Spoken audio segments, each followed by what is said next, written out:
What's going on, guys? Hadi Chammout back here, and today we'll be reading the book called Pete the Kitty and the Case of the Hiccups by James Dean. Hiccup! Oh no! Pete has the hiccups. Hiccup! Hiccup! How do you stop the hiccups?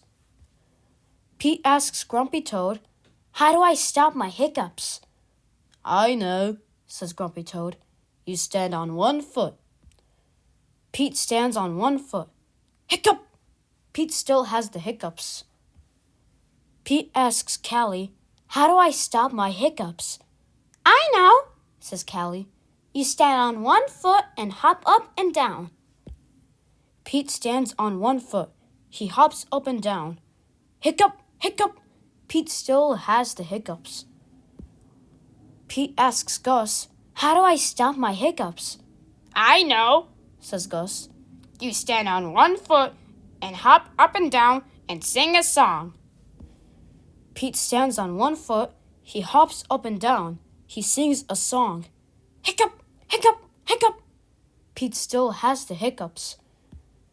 Pete asks Bob, "How do I stop my hiccups?"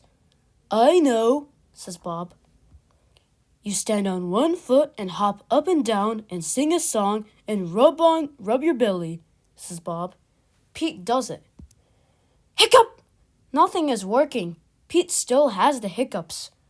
"Go ask Mom," says Bob. Pete asks Mom, "How do I stop my hiccups?" "I know," says Mom. "You take a deep breath." Pete takes a deep breath.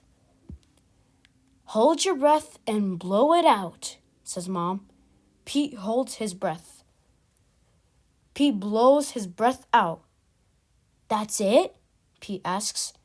"That's it," says Mom. Pete waits, and he waits, and he waits. The hiccups are gone. Moms are so smart. The end. Okay, folks, I hope you enjoyed this video. Please make sure to like and subscribe to my YouTube channel, and I'll see you guys in the next video. Goodbye.